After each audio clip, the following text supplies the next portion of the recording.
Hello, my name is Diego Martinez Mori. I'm a first year at the JMP, and my advice to any applicant would be that your diversity is really your biggest strength, like all the unique challenges that you faced along the way.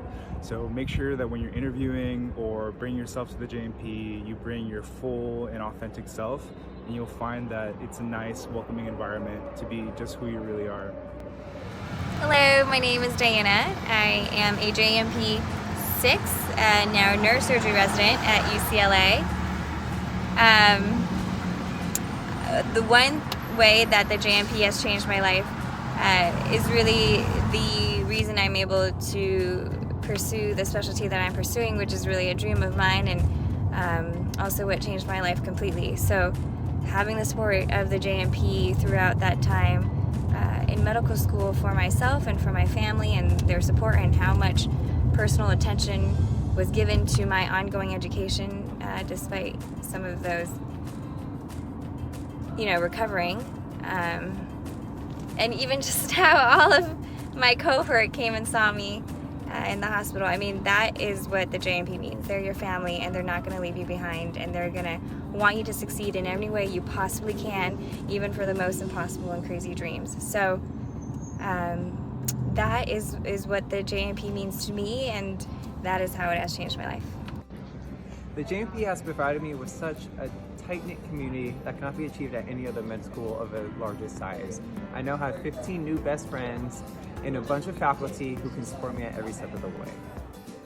Well, we're 50 years on from the joint program. What's happened to me since then?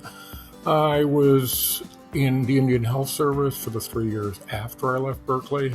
Then I moved to the University of New Mexico, ended up as a full tenured professor of emergency medicine, the associate dean for clinical operations, and now I run the global health programs.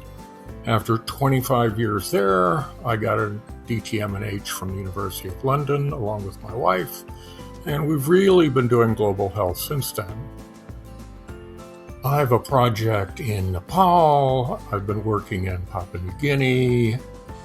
I also goof off on ships for Lindblad and National Geographic, work about quarter time for the Indian Health Service, work about quarter time for the University of New Mexico.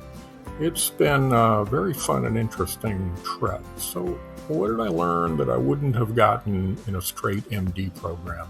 I think the public health has been very useful, particularly the last 3 or 4 years with COVID.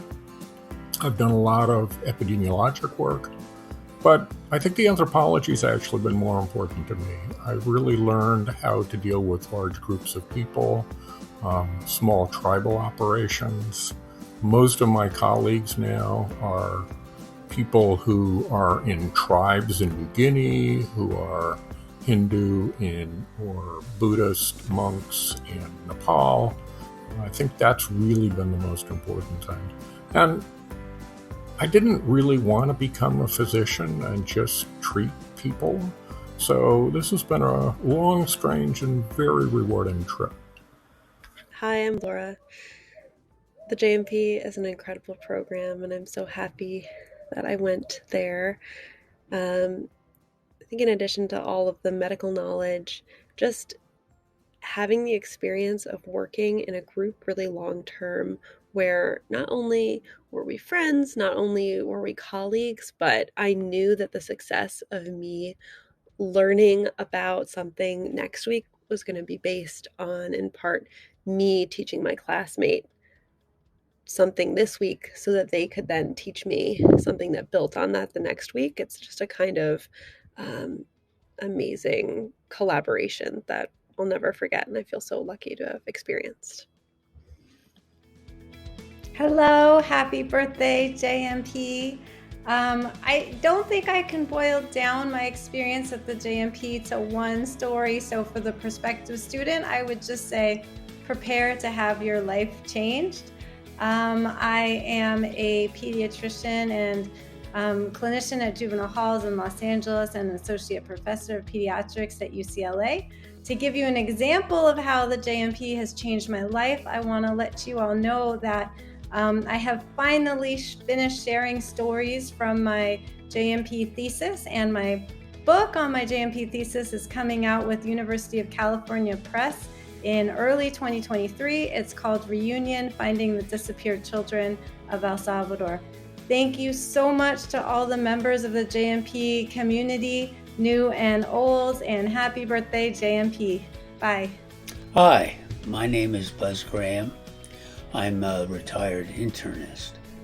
I actually was in the first class of the joint medical program. We started with 12 students in 1972.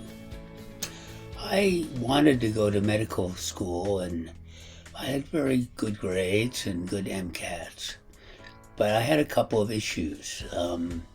One was I had recently had testicular cancer.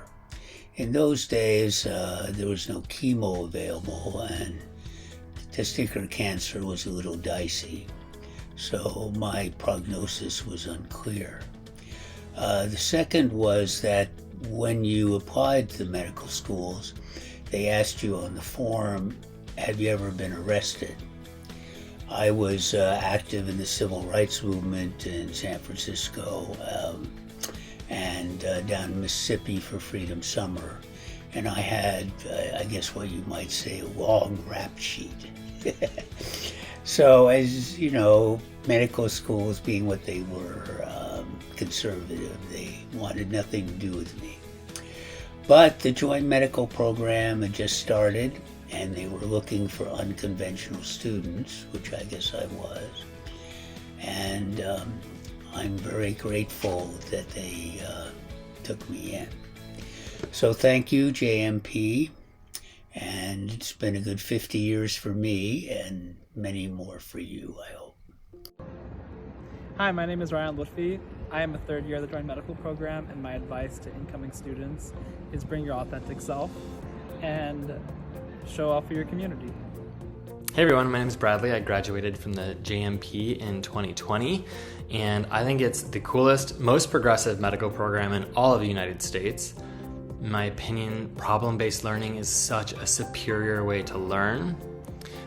We're in a tight-knit and passionate community, and perhaps most exciting, I don't know anywhere else that better integrates social and structural determinants of health into its curriculum. I came to the JMP because I not only want to be an excellent clinician, but I also want to be an effective scholar advocate to help change the inequities and injustices I see in the American healthcare system.